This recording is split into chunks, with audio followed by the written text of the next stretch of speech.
Hello. ありがとうございます. It's great to be here. Today, what I'm going to be talking about is a little bit about the startup ecosystem. I think a couple talks ago, there was a talk about kind of what does innovation mean. I'll look at that from a different angle and talk about what each of the ecosystem that plug and play is involved in specifically. So I'll also explain what plug and play is for those of you who don't know us. But my name is Phillip Vincent. I'm the managing partner and the founder of Plug and Play Japan. We have many, many different other locations, but based out of Silicon Valley. So, 4 takeaways I would like you guys to kind of get from this presentation today. What is a startup ecosystem? Why is it important? What makes a startup ecosystem work? Kind of the plug and play way, how we create and support startup ecosystems. And then, of course, got to talk about Japan as well. So to begin with, this is a kind of a quick, simple graph picture, if you will, of how plug and play startups and kind of supporters look at the startup ecosystem. For us, the startup is at the center of the world, and everything else surrounding it is everything else. A quick definition, what we like to use, it's an environment that helps startups save time, money, and effort. A startup ecosystem could be a country, it could be a city, it could even be an industry. Here's a list of things that's kind of involved or kind of what encompasses the startup ecosystem. Many, many things. I won't read everything out loud, but obviously it's the startups, it's the ideas, the incubators, accelerators, co-working spaces, engineers, and then all of you guys. So why is it important? So I have to start with kind of the 2 truths. You may or not agree with this, but supporting startups is essential to economic growth. And number 2, startup ecosystems that fail will experience economic stagnation. Okay, a couple reasons why. The increase of number of startups, the quality of startups, the large tech companies, they directly affect GDP. They support the increase in economic stability in each of these economic systems, whether it's the country or a city or an industry. It supports job creation. Compared to a lot of the large industrial major companies, startups create much more growth stability in terms of jobs. Of course, disruption. You heard earlier today about Uber, kind of the quintessential example of disruption. Uber, without having any cars, is the largest taxi company in the world. Airbnb, without having any hotels, is the largest hotel in the world. Then, of course, the iPhone and the Samsungs disrupting the cell phone industry. And startups are a huge part of that. Even within iPhone, a lot of the tech that goes in is startup acquisitions. So, the new world is not the big fish which eats the small fish. It's the fast fish which eats the slow fish. You may have heard of this, but this is basically kind of a quick quote of an example that startups are eating away at the market share of large companies. So companies are no longer too big to fail, not anymore. So welcome to the age of startups. And okay, so what is plug and play? Plug and play is what we call the ultimate innovation platform, and what does that mean? We're kind of known as one of the largest accelerators in the world. I'll explain what that means later. But we run over 50 different accelerator programs per year in 26 different locations. We're a venture capital, so we invest. Last year we did 262 investments. This year we're on par to do over 300. And we support corporate innovation. And what that means is we have around 300 large corporate partners that we support their open innovation strategy by matching them with the startups that we see. It's now estimated over 600 accelerators in the world. You may have heard of a couple of these. Besides Plug and Play, there's Y Combinator, Techstars, 500, over 600 of them now.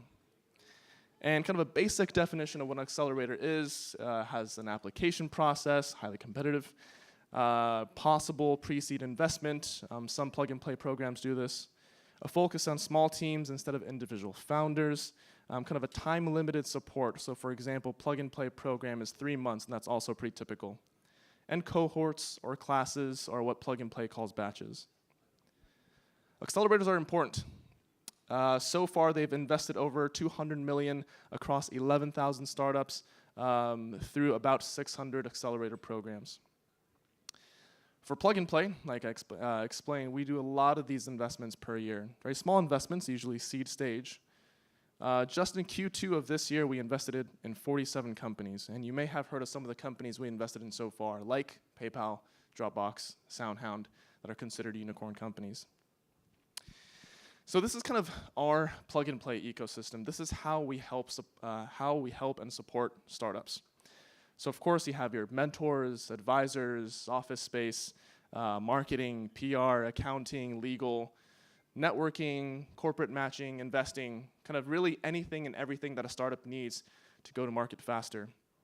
And in our HQ in Silicon Valley, we incubate. So in our building, over 420 startups. So it's a pretty nice sized building in Sunnyvale, California. And what makes us unique is we do these 3-month accelerator programs that are theme-based. We run 14 different programs in Silicon Valley, and usually our other 25 different offices has at least 1 or 2 of these accelerator programs as well. And here's a list of our corporate partners. Very, very extensive. All the large companies within all these different industries are the companies that we support on this platform. And what we call our accelerator, there's different types, we call ourselves the corporate consortium model. What that means is kind of many corporates on the platform supporting many startups on the same platform. And by doing this, it attracts more large corporates interested in meeting startups. And then to meet those corporates, more and higher quality startups on the platform as well. And this is our model. Okay. Now, we'd like to kind of dive into different startup ecosystems. You may have kind of seen this ranking before on the Startup Genome, but these are kind of a ranking of different startup ecosystems in the world. And there are many ways to rank startup ecosystems, but you'll typically see the same cities on this list. Silicon Valley, of course, Beijing, Shanghai, Paris, Singapore, even Bangalore and Sydney's made it on the list. Not Japan, unfortunately. I'll talk about that a little later. And here's a map of the startup offices, or not the startup office, the plug and play offices that we have around the world. And I'd like to point a few of them out to see what plug and play has done to support these ecosystems. So Silicon Valley. I will not talk about this because this literally has all these things that I just talked about. And just by going there, you'll see that it has a complete ecosystem, not much more to explain. But I'd like to go into Germany, specifically Stuttgart. Stuttgart is not known to be a global startup ecosystem until a couple years ago, when Plug and Play partnered with Daimler Mercedes. I'd like to show you a quick video of what that looked like about 2 years ago.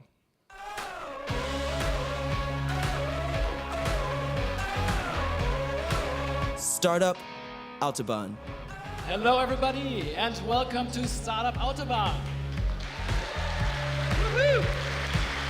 Today's event is all about our 20 plus startups that are pitching right now.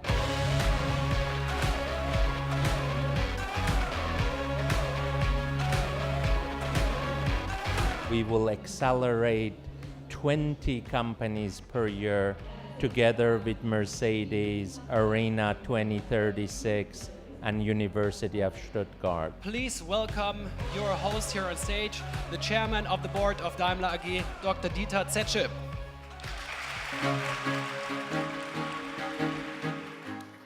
Thanks, Ole, and welcome to all of you, dear guests, dear friends, and most of all, of course, dear future, already current entrepreneurs.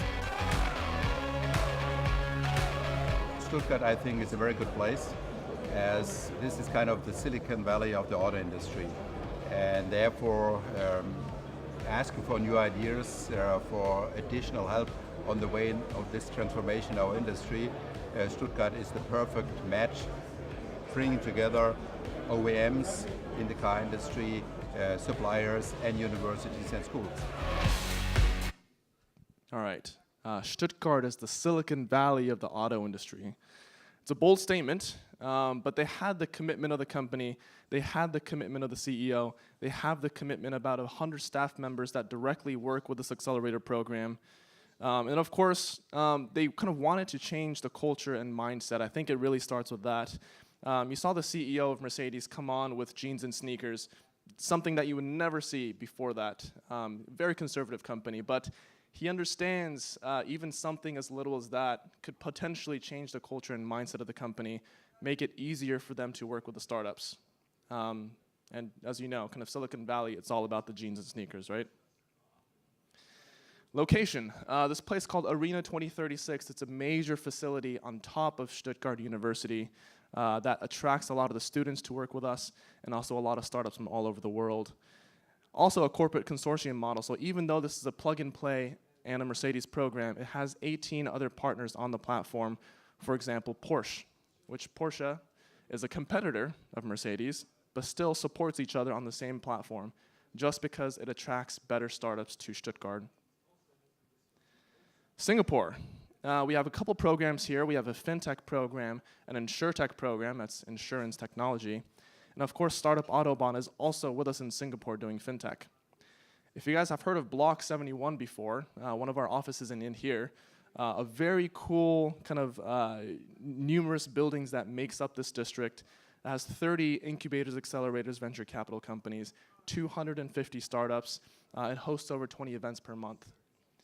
And it was this effort by the National University of Singapore, Singtel, Media Development Authority of Singapore, to consolidate a lot of the startup activity that is in Singapore into one space.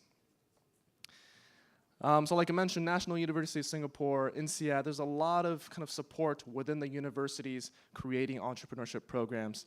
Of course, Singapore is famous for their government being 100% committed to the startup community. For example, Monetary Authority of Singapore with their fintech sandbox.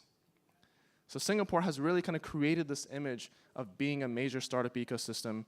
And for a lot of reasons, it's the reason that a lot of startups around Asia go to Singapore to create their company, even Japanese startups. Paris. In Paris, we do two programs. We call it the BNP Paribas Plug and Play. This is a fintech program. And Galeries Lafayette Plug and Play. This is a fashion and retail program. We're located in Station F, and you may have heard of this as well. Similar to Block 71, it's a major facility which has 26 international startup programs, 30,000 desks, and has companies like Facebook and Microsoft and L'Oreal that are running programs in here as well. And the government fully supports this. It was famous that Emmanuel Macron went to the space, kind of announced his support for the startups, set up a $12 billion investment fund for tech startups, and now have over 688 venture-backed startups in France. And you may have seen this picture of French tech literally everywhere. China, we have 8 offices in China. And it's not necessarily the corporations that brought us there, which a lot of our offices did. It's strictly the government, the Beijing government, the Shanghai government, the Shenzhen government, which told us to create a plug-and-play within their cities. And even after they supported us to be there, they support startups flying in from all over the world, pay their cost for them to come to these cities. They help us sponsor events. So these guys are extremely hands-on in creating startup ecosystems within their country. And of course now, close to 50% of the world's VC funding happens in China. So what does it take? Through Plug and Play opening 26 different locations, we learned a few things, kind of common themes that helps create and support startup ecosystems. So I'd like to share with you kind of 5 key findings, starting with culture and mindset. Like I said, this is kind of the reason why we went to Stuttgart in the first place, because unless there was the commitment from Mercedes and the way they wanted to shift their culture and mindset towards being a more startup-friendly company, we would not have been there. So the overall sentiment has to be positive. There's no trying to work with startups, you have to. It's got to be cool. And a lot of people in Japan might relate to this. You can't be afraid to fail. You have to take risks. And you have to work fast and flexible. If you don't, you cannot work with startups. Government involvement. They always, it kind of depends on different ecosystem. Not one ecosystem is the same. So I'd like to get that point across.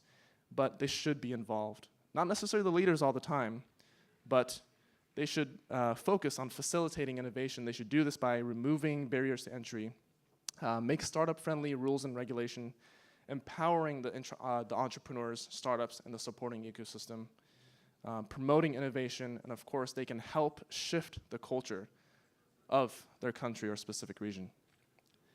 Education, starting young, very important.